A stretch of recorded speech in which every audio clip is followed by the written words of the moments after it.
Okay. Well, ladies and gents, we're almost ready to start. So now that we've got it all set up, and I'll have a selfie as well. Okay, Frank, over to you. Apologies for the late start, but we have a trainee operator here, so I'm sure we'll do better. Welcome to everybody, especially our visitor, Eva.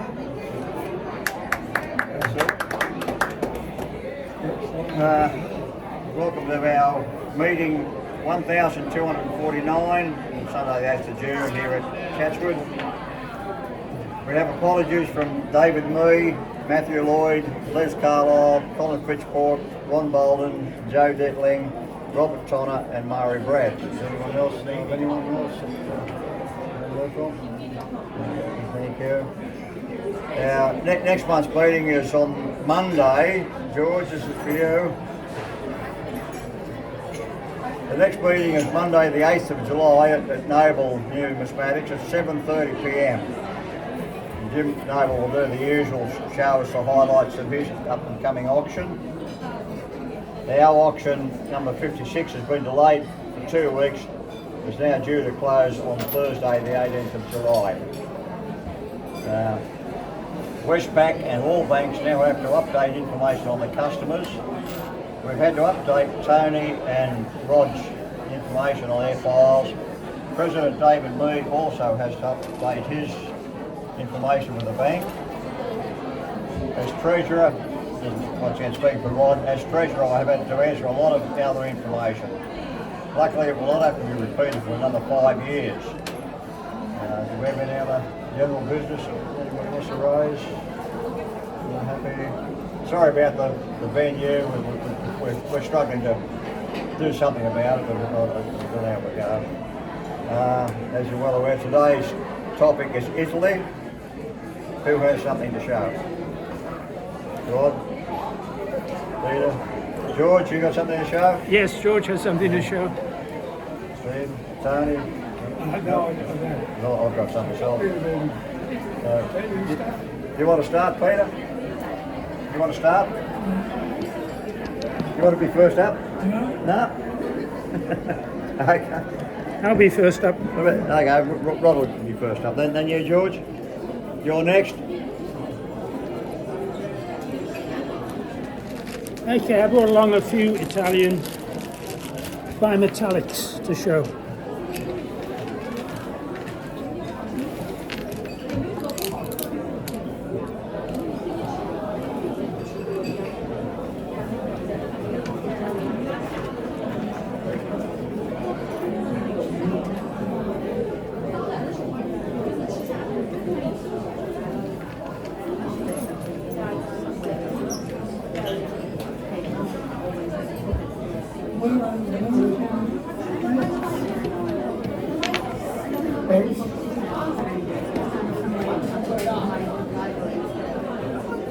Either way, I don't think it's going to make much difference.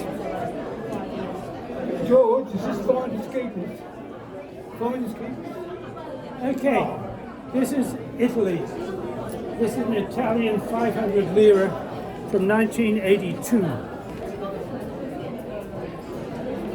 I just managed to kick the leg of the tripod.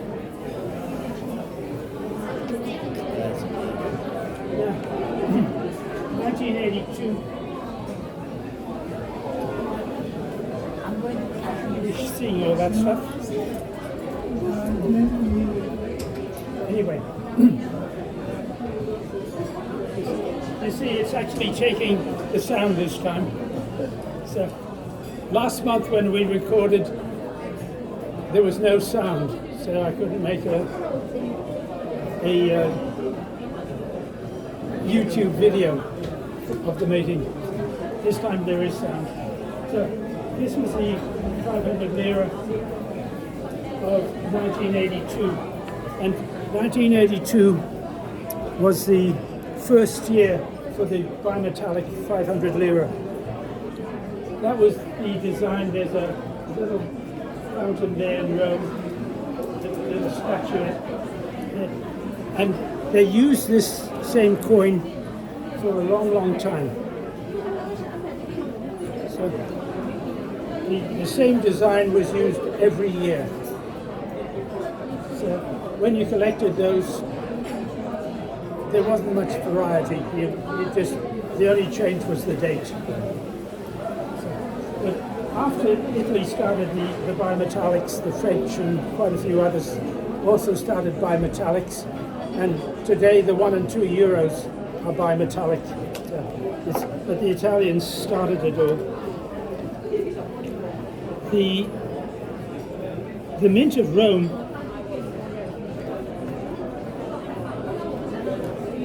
also produced bimetallics. That was 1982.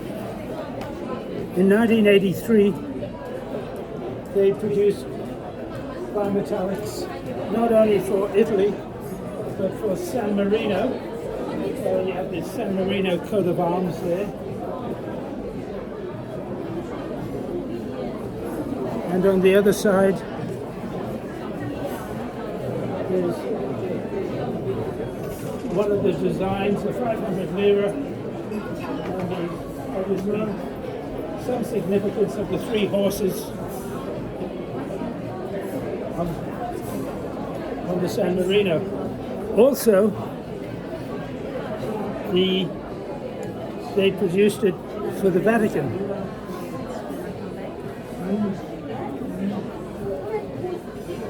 You have to search hard for those ones. San Marino or that. You have to search hard to get them. No, No. they're touristy things. So with San Marino and the Vatican, there were plenty of them because it's for tourism. People wanted to collect them. So this is the Vatican one that was put out. It was on John Paul JP2, who was still the Pope at the time. And on the other side it says City of the Vatican. So it's 500 lira.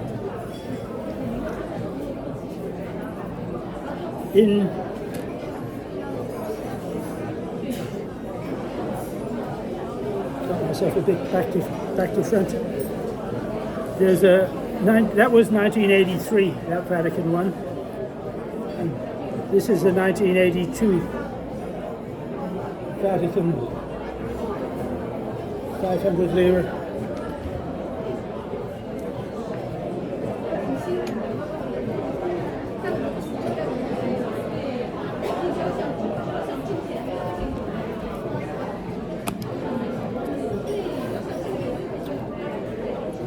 Bit better if I put it up there.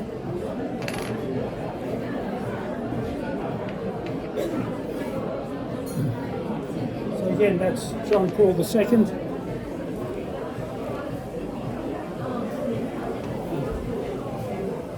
That was the other design on the reverse.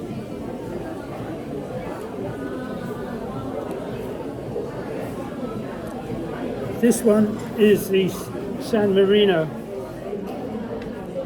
1982. So again, it's the Republic of San Marino. They seem to have these 3. That's obviously their city-state design or whatnot. So those 3 sort of flames or whatever seems to be the San Marino design. And that's 1982 500 lira. Italy in 1999, they had a special 500 lira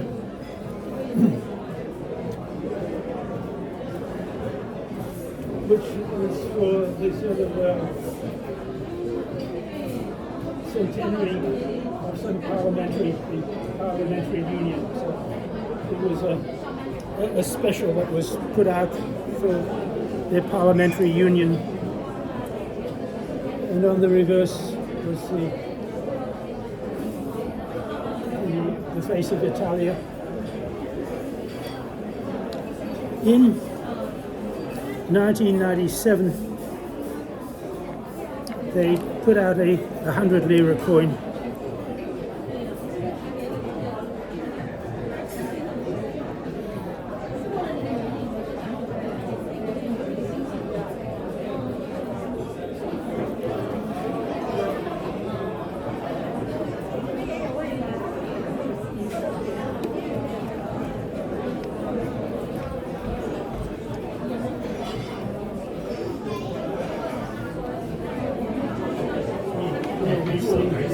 Correct map of Europe. They had another one. Let's see if I can get them next to each other. Maybe one above the other.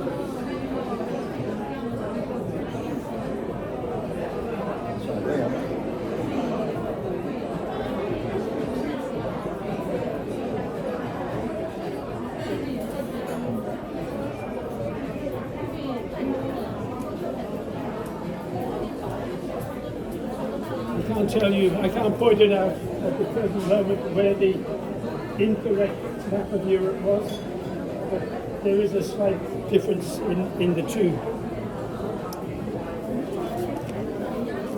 When the 1 and 2 euro coins came out later on,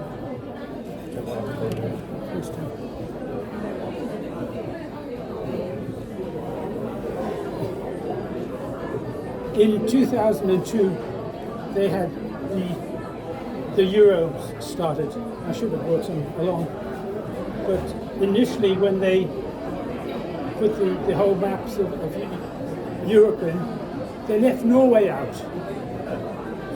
So you had Sweden there at the top without Norway, and there was a lot of fuss saying, hey, Norway, even though it wasn't sort of part of some of the Union, was part of Europe and it should have been in. So the early euros were What's the highest denomination put out? These ones, the bimetallics, the highest denomination was the 1,000 lira. And around this period, they were getting ready to cut over to the euro. And I can't remember exactly how many liras it was to the euro, but it was like 1,642 or something like that. And a lot of the trade tokens that were put out at the time had that on the reverse. So you sort of have the map of Europe with, 1632L on it. They're getting ready for the cutover. But again, these were all bimetallics, and so the bimetallics really started in 1982. It was started by the Italians, and of course, the 1 and 2 euros were bimetallic afterwards, and the bimetallics are still collected today, because each of the European countries that use the euro, they have a standard coin, standard 1 euro and a standard 2 euro, but they have two commemorative 2 euros each. And I think there's 29 or 28 or 29 countries now using the euros. So, there's like 50 odd or more every year of these bimetallics coming out. And it's a big collector market. And you get little countries like Cyprus and Malta, who are there, they don't make many bimetallic coins, and so everyone wants their coins, and they're harder to get. Anyway, that's my items. Thank you, Rob. Thank you all. George.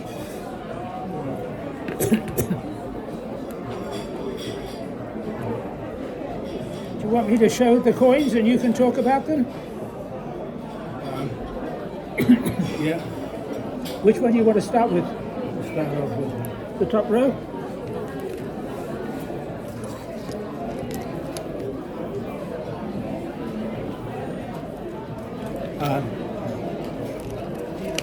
Italy. Italy, like Germany, was a country composed of different principalities, little kingdoms, and provinces.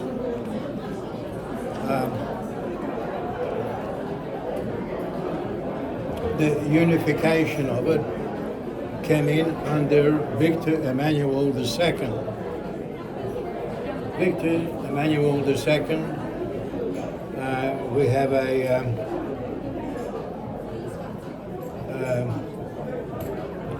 one lira, the first one there. Yep. Long-haired bloke with a beard. Looks a bit like you, George. He was there from 1861 to 1878. The 2 lira coin, also silver, 636 silver fine, was a good coin. But the 5 lira, which I didn't bring, in 1851 is like a 1930 penny. It's a crown size, Victor Emmanuel, and very scarce.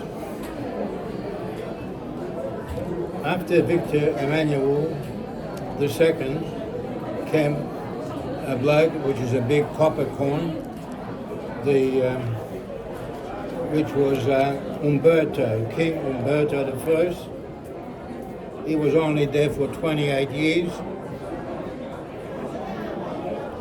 and the coin was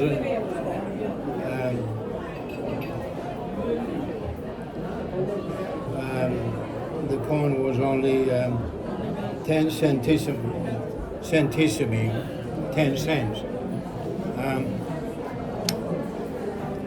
After him came Victor Emmanuel III. Now, this is a very interesting figure. He was there from 1900 to 1946, when Italy became a republic.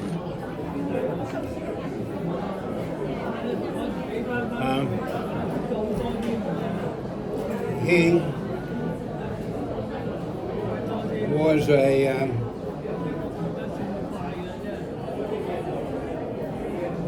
aviator. He liked flying, and if I can deviate for a while, my father worked for the Polish government aviation industry.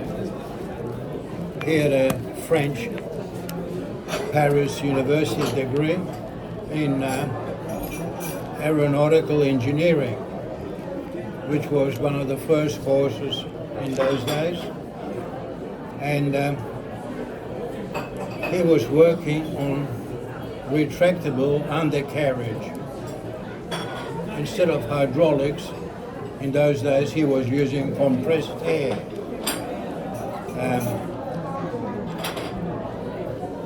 He was overseas quite a lot, selling these planes to Lithuania, Latvia, Estonia, Greece. He spoke fluent Russian, French, and Greek. And he went to Italy, and Victor Emmanuel bought one of these aeroplanes, light aircraft, because he was a very keen aviator. So my father went up with him, and King Emmanuel's sister, Princess Eugenie, which I will come back into later on. She was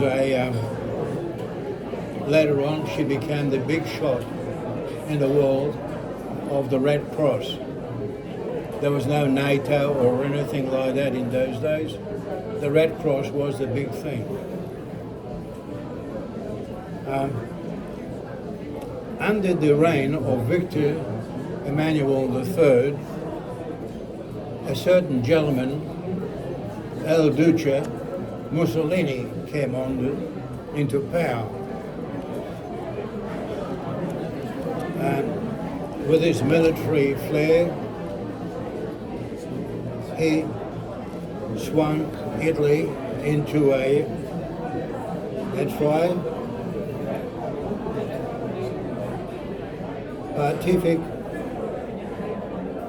pact with Germany and Japan, and they belong a part of the Axis. Now, the funny part about it, there was no Mussolini coins ever minted. The man was kidnapped by the partisans and rescued from a hill prison by German paratroopers and put back in his place. The Italians were very much involved in the desert warfare. Australian troops met them there, and also on the Russian front, where they were virtually wiped out.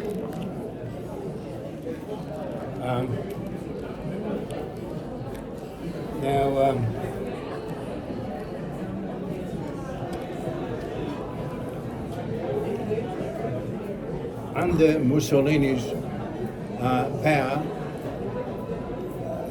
King Emmanuel III remained on the throne, and all the coinage, except on 2 occasions out there, where his effigy doesn't appear on it, the coins were always had his face on it. Yeah. Then came the Republic in 1946, after the war, a year after the war. The Germans were defeated, and so were the Japanese, and needless to say, the Italians. Rome was bombed, and half a dozen other places like Ferrara, Padova, and Venegono, where the Fiat works were.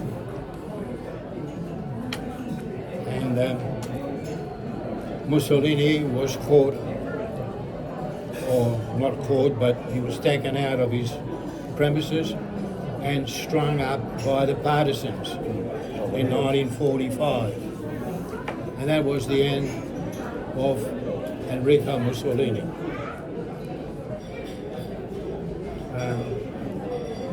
The King Emmanuel III, remained on the throne until the Republic, where he went to Spain to retire and passed away the next year. Now,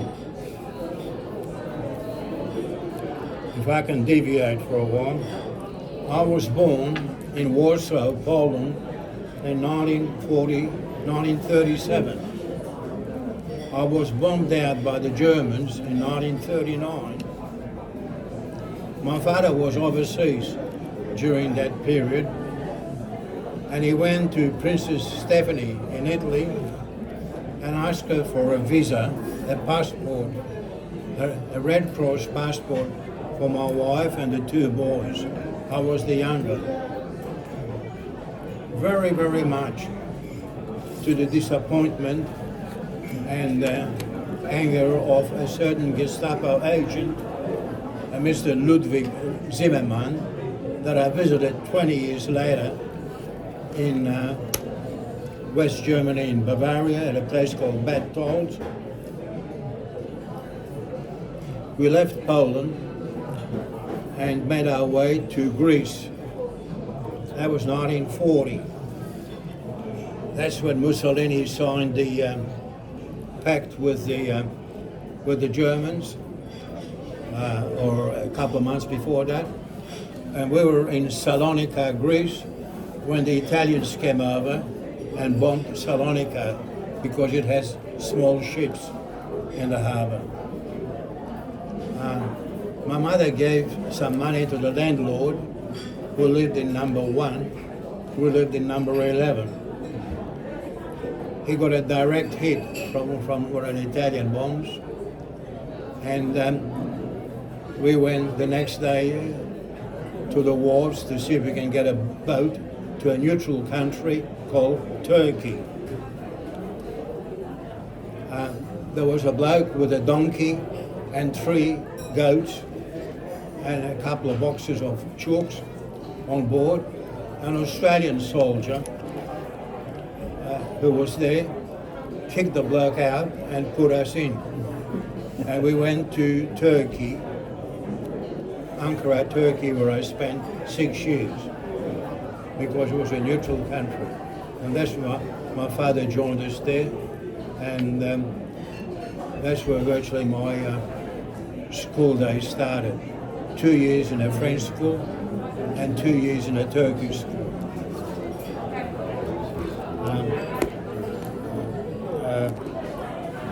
And this is where Princess Stephanie came in. She rescued us because if we did escape to Sweden across the Baltic Sea, or Norway, which was occupied by the Germans, but Sweden was neutral, we would have been repatriated after the war back to Poland, and I would be under a communist regime for the next 20 odd years. So that's the story on that one.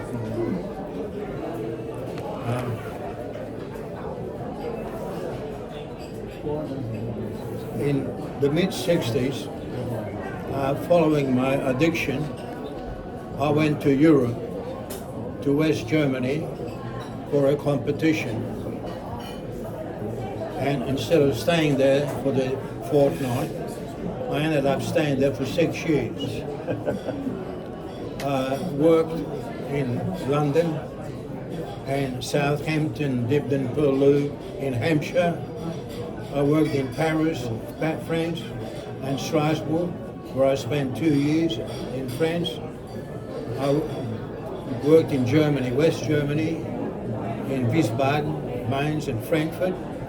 And lo and behold, I actually worked in Italy, in Torino, which is up north, just past the Swiss border, coming down, something like Penrith from the Blue Mountains here.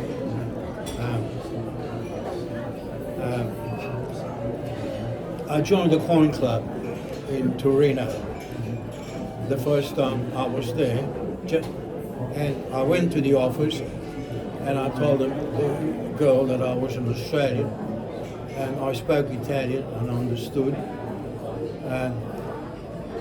She told me the date of the meeting and the time, and would I be able to get to, or do I need a transport? I said I'd be right. And they had the whole program, the syllabus, bilingual, made out in English for me especially. And a lady who was a school teacher, English school teacher, very fluent, as an interpreter, which I didn't need, although some of the terms were very new to me, you know, like we have in Australian numismatics, a brockage coin, a mule, a clash die, double struck, that sort of a thing, you know. On my second meeting at the Torino club, a bloke offered me a job in his coin shop on Corso Francia, which is Boulevard of French. Only 3 days a week because I was involved in that addiction that I had that took me mostly on the weekends, but I worked Saturdays. And Europe was swamped with American coins after a certain gentleman called from Cuba, Castro.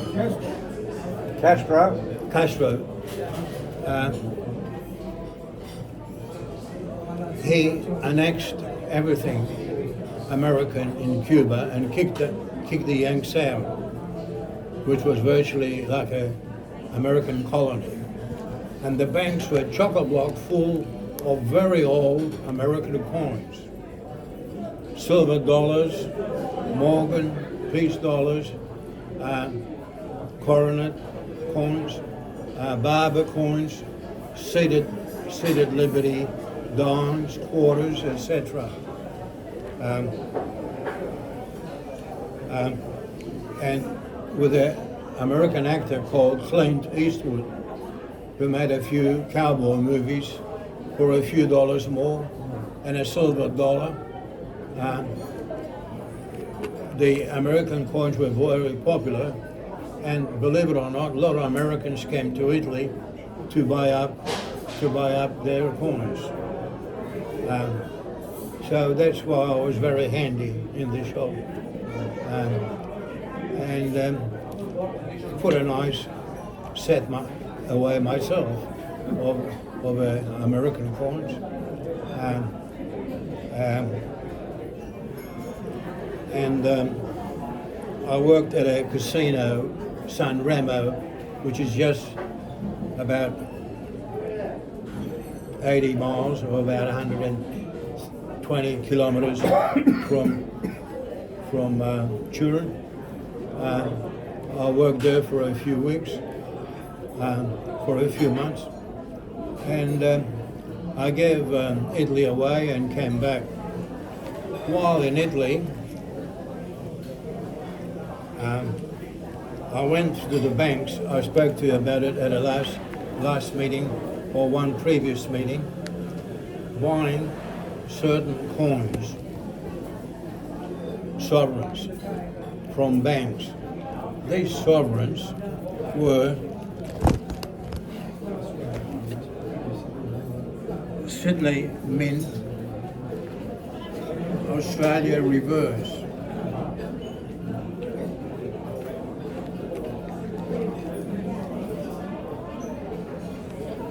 This ugly Australian sovereign, instead of having St. George and the dragon on the back, just had Australia written all over it. What it did have is the value of the coin, half a sovereign and one sovereign.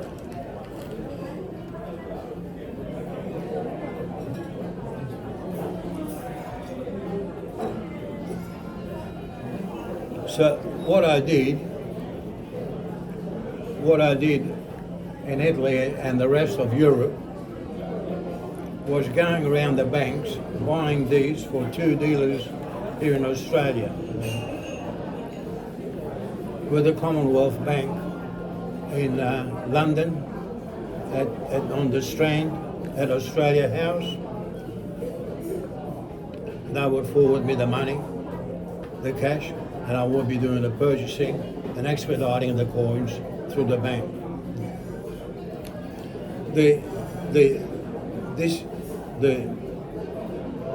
The unpopularity of this coin is the sickly gold color.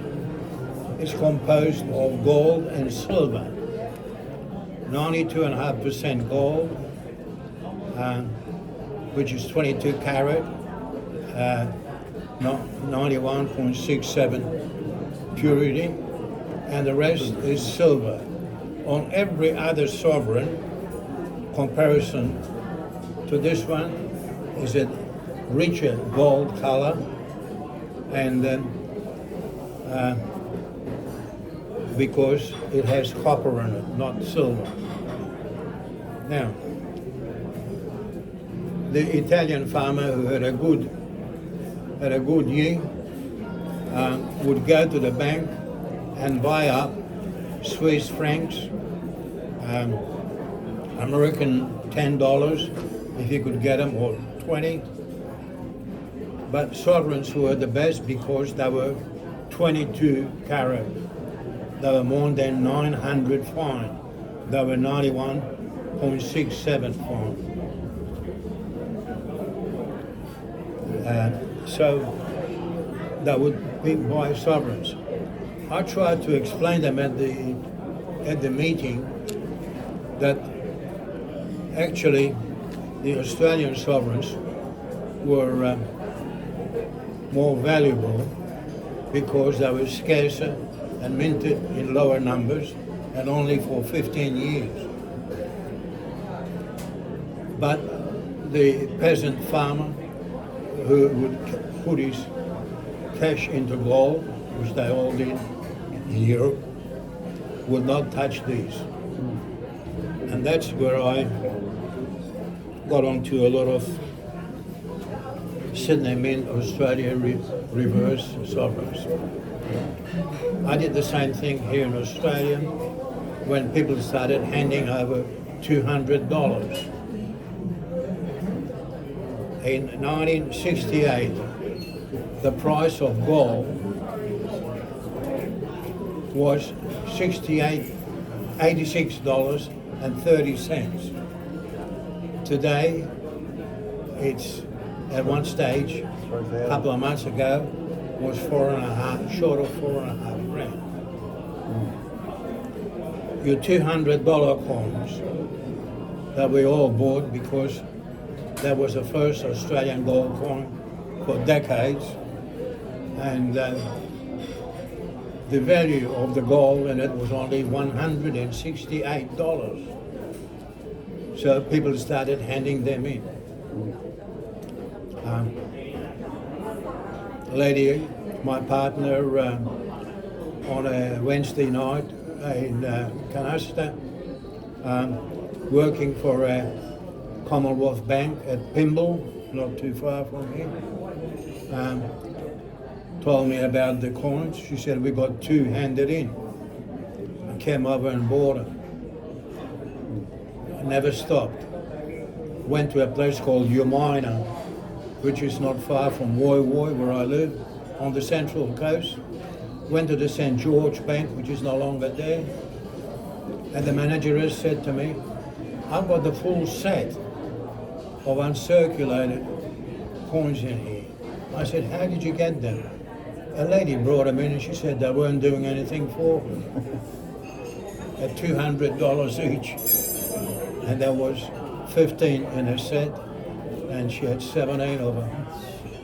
I had to go to another bank to get the money from Newcastle Permanent Building Society.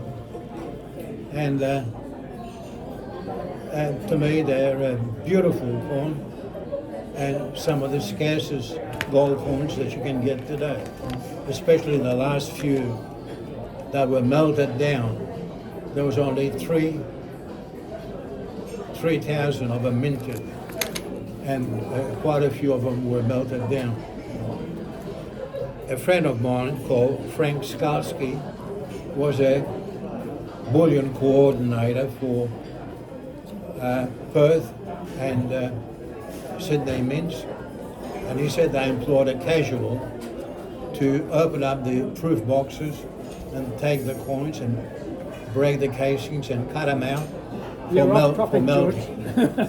We're not on gold tonight. Story. Yeah, thank you. Right, Peter. Yeah, right. Well, it's sorry I've been late. That'll cost you, but Family dramas and then other place with baby birds. Yeah, Italy. I don't know why I'd get into Italy. I really don't. I can't speak the language. I can say Ferrari. you can't stand there. Everybody. No, I can't. We'll get living down in illustrate that at all, please. And while he's setting it up,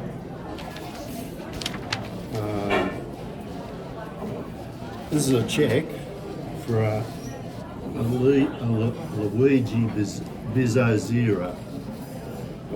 That's a handful. So anyway, I googled this guy, and lo and behold, you know, a great deal came up on him. It's blank. It was owned by the previous editor of the Postal Order Society, is Mal Tedds, who had a fabulous collection, world collection of postal notes and postal orders and cheques. And he started selling things on eBay, which I was trying to buy. This came up and had no interest, and I had little interest to it, only that it was owned by Mal Tedds. So I'd been in touch with him and that, and it just shows you what you can get out of something that costs very, very little. You know, I mean, it landed here for under $10, I think. But anyway, there's I won't go into the business so much about the cheque itself, because I need to look at that more also. But there was a portrait done of Luigi Bizzozero, and this is the second commissioned by some of the Italian names I find hard. But anyway, he lived between 1862 and 1937. He was a merchant in a paper branch, especially for grocery stores, working all his life without spending anything for himself. With almost pathological thrift, he accumulated a huge, they call it patrimony, I call it inheritance, of which he willed it. The heir was the Ospedale Maggiore Hospital. He lived up in Milan, up in the northern section of Italy, and the stipulation, the heir was burdened with an obligation to keep 4 beds completely free in favour of the poor sick of his parish, Santa Maria in Coronata. It's a church in Milan, Italy, completed in 1460. Artworks in the interior include, this is where his portrait went. We've got a portrait. Yeah, humble old man. He was 67 when that was painted. Where are we? Won't keep long. And there are a large number of legatees for other welfare institutions. The Church of Santa Maria in Coronata itself, and for a single person's friends and relatives even very far away. The deformation of his face from which he was afflicted influences him a lot and explains his behaviour, the reluctance to live a social life, the desire to continue to live in a banister house being apartments, where he was born, and he lived with his parents even when he is so rich from being able to afford to buy the whole building. At his death following a car accident, the executor indicated the name. Anyway, that's basically it. What is it? We've got a portrait of him, which proposes an original setting presenting the elderly benefactor in a resting position in the courtyard of the Railing House via Moscova 62, where he inhabited from birth to death. Okay, moving right along. Couldn't resist having a postal order from Italy.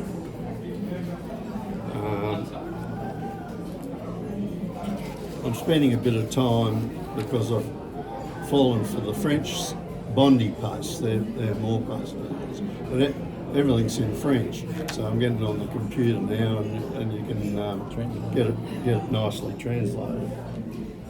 So that's one there. This one is a money order for taxes and concessions. It's got the reason for the payment here.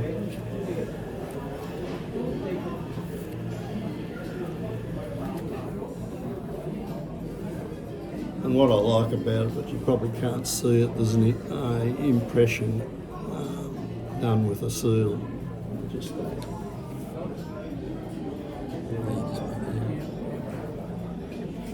Italy.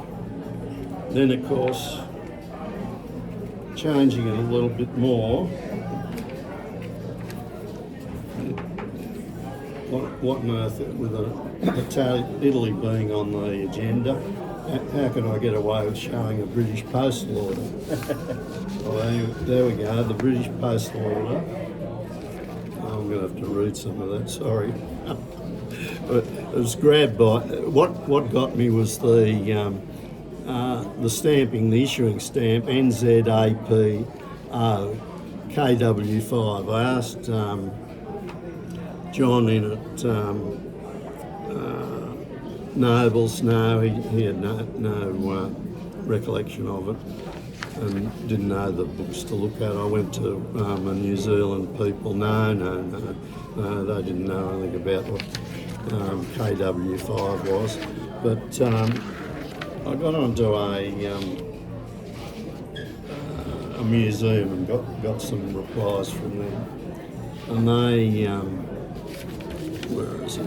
So it's a high value too, 20 shillings. Issued 17th of March 1945. And KW5, an army post office, most likely in Italy.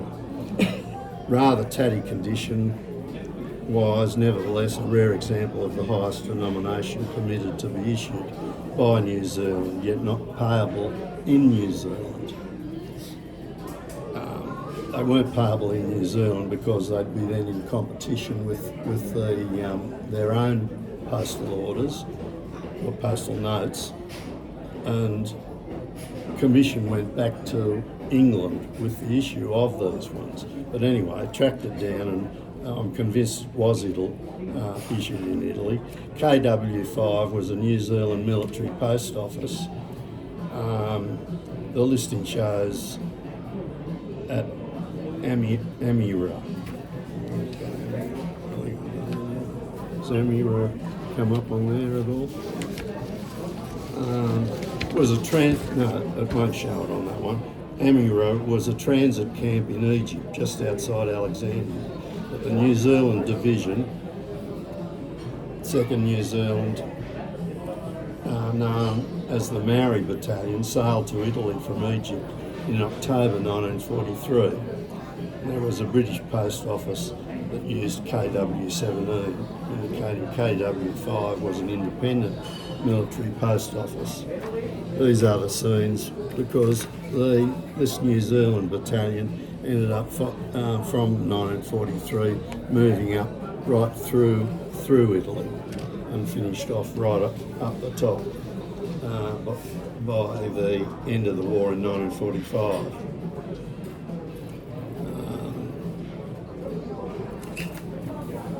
That's about. Yeah, that's just showing them moving a gun, part of the New Zealand ones, and these are them at a base camp at the end of the war before they shipped themselves home. So is there any questions? Well, I've got to go home. It gets dark quickly, and I've still got to go back and feed 80 birds. The feathered variety too, I hope. Yeah. All right. Thank you. Peter.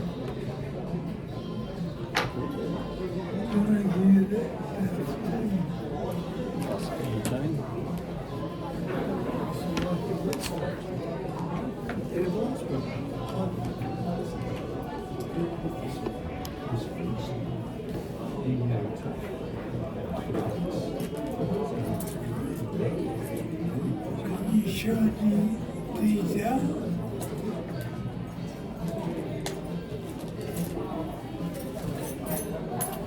Can we zoom in on that?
500 500. lira, Yeah.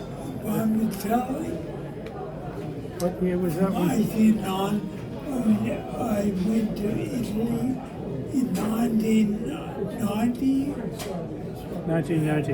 And the main point I'm making with these is that Rod has rearranged them, but there are three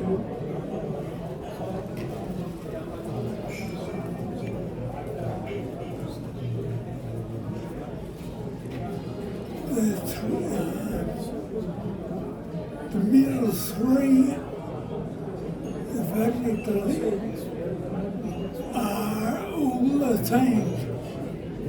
200 lira coin. Those three. What I'm showing you is that the only one at the top is just shows the denomination. Whereas later they went to showing landmarks. There's a bridge at the bottom and a building, a treasury building in the middle. They all also changed the size. The top and the very bottom coin on the far right are both 50 lira, but they've changed the size. The one at the bottom is just The earlier one, hey? yeah, that is the only one. The one at the top shows how much the size changed. And I don't know what the LOE is, but they're all quite magnetic. I've lost the magnet that I bought. I think it must have been in the wrong pocket. But I took them all out. Even the bone metallic one, the white metal is some kind of steel. They're all strongly attractive to our magnet.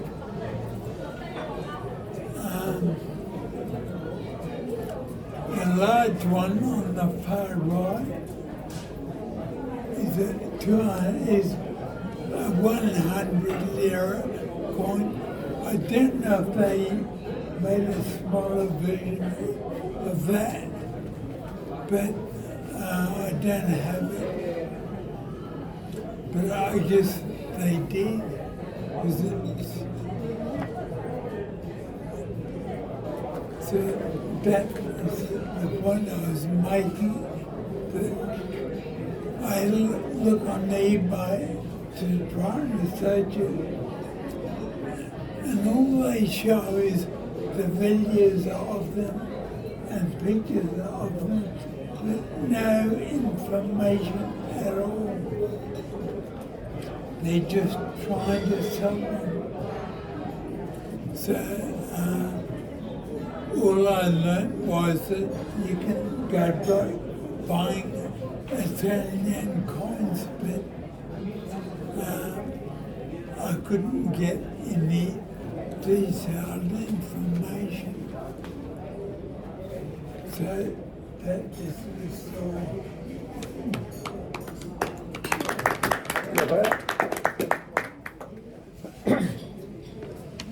Anyone else?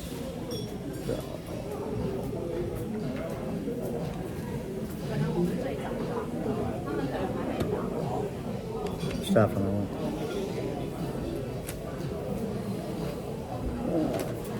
Okay.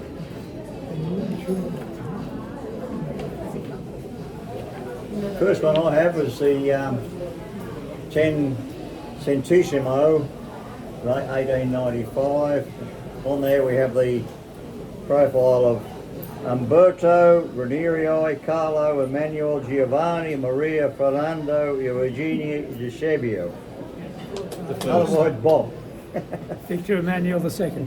Nicknamed the Good Italian, or Il Buono, was the King of Italy from the 9th of January 1878 until his assassination on the 29th of July 1900. Umberto's reign saw Italy attempt colonial expansion into the Horn of Africa, successfully gaining Eritrea and Somalia, despite being defeated by Abyssinia in the Battle of Adwa in 1896. In 1882, he approved the Triple Alliance with the German Empire and Austria-Hungary. He was deeply loathed in leftist circles because of his conservation and support of the Bavaria Beckerus massacre in Milan. He was especially hated by anarchists who attempted an assassination on him during the first year of his reign. He was killed by another anarchist, Gaetano Bresci, 2 years after the Bavaria massacre. So on the obverse, oh, sorry, you have his head facing left, and the name engraved on the back was the domination. Oh, sorry. Next one is the one lira. Well, somewhere along the line they changed between LIRA to LIRE. I'm not sure where and when and how or why. If it's Yeah, singular and it's a plural, 1955. It's aluminium. On the obverse is the scales, and on the reverse is a cornucopia. In 1968 and 1969, and then again in 1982 and 1999, they were only issued in sets. More, I don't know, one of those things, I suppose, whether too many of them getting around or whatever. Then we have the 5 lira, which is 0.835 silver during the reign of Vittorio Emanuele. The reverse is an eagle with spread wings and a big fascio litorio between his claws with an axe. Oh, excuse me. The fascio litorio means a bundle of wooden rods. The edge lettering is which I presume is fertile. I don't think I was going to look it up. The only word that kept coming up was fart. And I thought, well, I'm sure that's not what it is, but I'd say it's short for fertile. Oh, excuse me. Moving on, we have the 20 lira, 1957, which is aluminium bronze. It only circulated between 1957 and 2001. It has the face of Miss Italy with wheat sprigs in her hair. So apart from that, there's sort of no other information that I could dig up. Oh, anyway. And we have the 100 lira, 1966, which is stainless steel.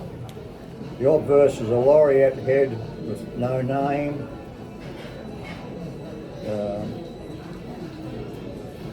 Then on the reverse we have Minerva facing left with olive tree.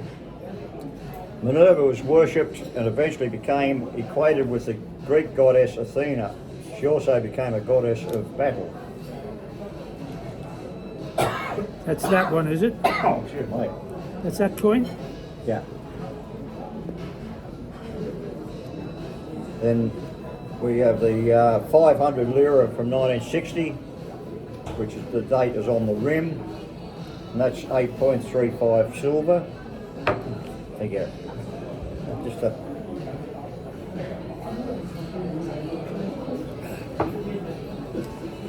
on the obverse is 3 caravels of Columbus, which is the ships of the day. And that was issued between 1861 and 1961, and it's oh, sorry, I've already got that. Commemorates 100 years of unification, and also the horse's 60th birthday. Now, I don't know what the correlation is there, but that's what it comes up with. Then we have the 500 lira 1986 bimetallic Bronzetal centre. Now, Ron might know what's the difference between bronze and bronzetal. With an acmonitol ring. So again, I don't know whether that's some special metal of some description. We have a female head facing right, symbolising Italian Republic. Feathered wings coming from a temple on the back. The centre is a view of the Piazza del Quirinale in Rome, with the 500 in braille. You got 500 in braille. The plants on the side, but they don't sort of say what they are. Now the last one, I couldn't find any details at all on that, but again it's chariots and whatever, but I just couldn't find anything on that one for whatever reason. It was 1861 to 1961, so it's centenary of something. Centenary again, which I think sort of relates back to the other one. It's pretty much the same sort of thing. And moving on, I've got a few little notes here. Now they're very poor condition and very small, so I was able to sort of take some shots of them to build them up a little bit. That's the real thing. If you can sort of, well, actually, it comes up a lot better than I expected. It didn't get to come up that well, so that's why I sort of. So yeah, you might see enough there that. Once again, there's not a lot of description on it. It's the ear of. If you turn it back over, we've got on one side is the. Right, if you just flip it back over.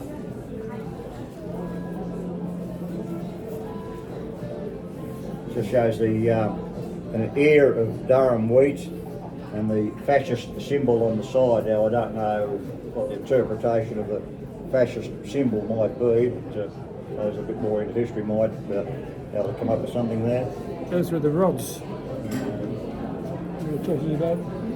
Then on the that was from Roman times. Then on the reverse or the other side, whichever you like to describe it as.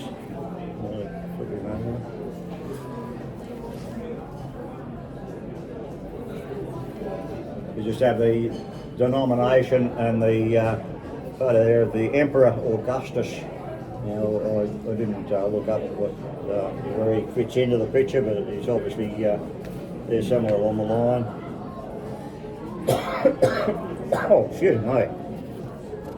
Then we have just lost my place here for a second.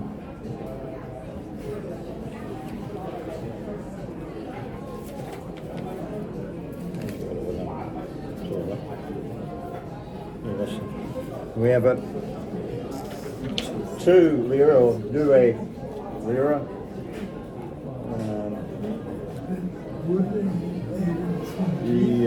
In I'm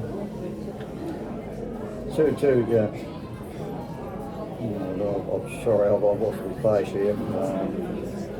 The photo there is the personification of Italia, and Italy from the Latin via the ancient Greek, from the Oscan, they named for the southwestern tip of Calabria, meaning land of bulls. So if you want to know what Italy means, it's the land of bulls. Although I don't ever see many of them roaming around.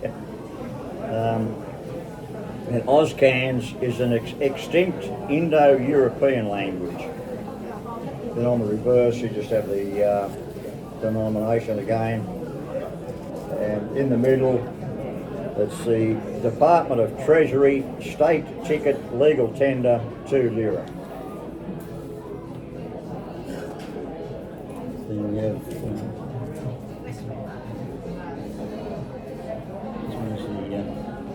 followed up by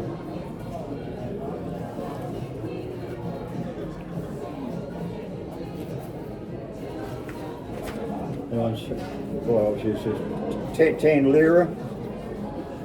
There's the issue. Oh, excuse me.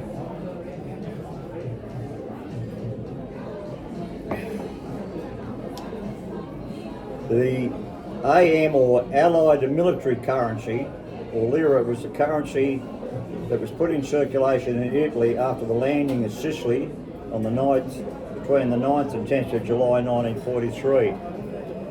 The value was 100 lira for a US dollar, totally interchangeable with the normal Italian lira for military decision. It contributed to high inflation that hit Italy towards the end of the war.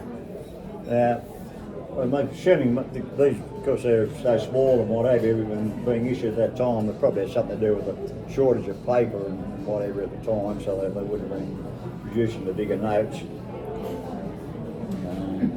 Quite a bit of goes on there about the on the reverse. Sorry, I didn't get who was actually on there.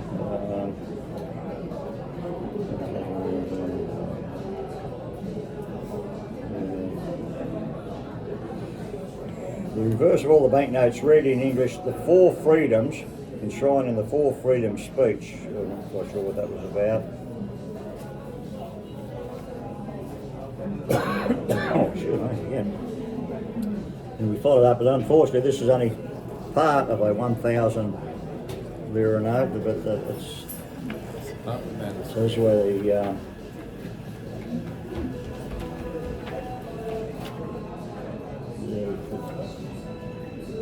it just shows that's probably even smaller still, but at least it shows the full note.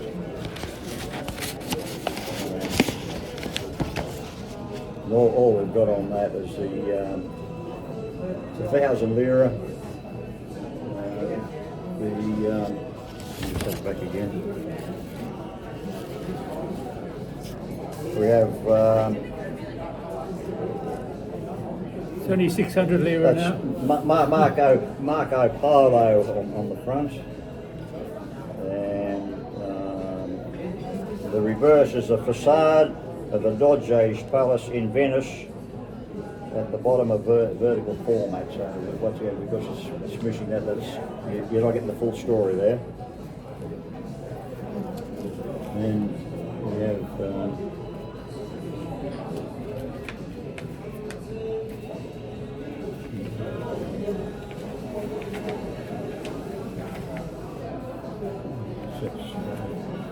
I've lost my place here again. That's just shows like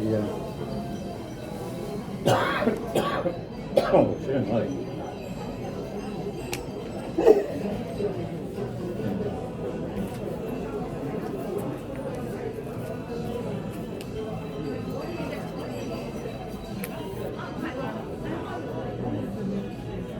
Yeah, sorry, I've lost any information on that one.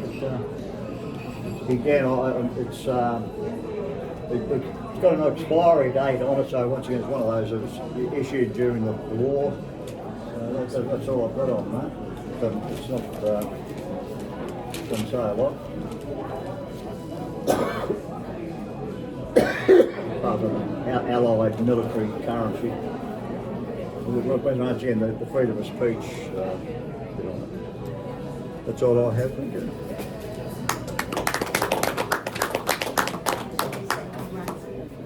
I apologise for the missing info, but there's a lot of them. So, nobody else? Nobody else. Just a reminder, the next meeting's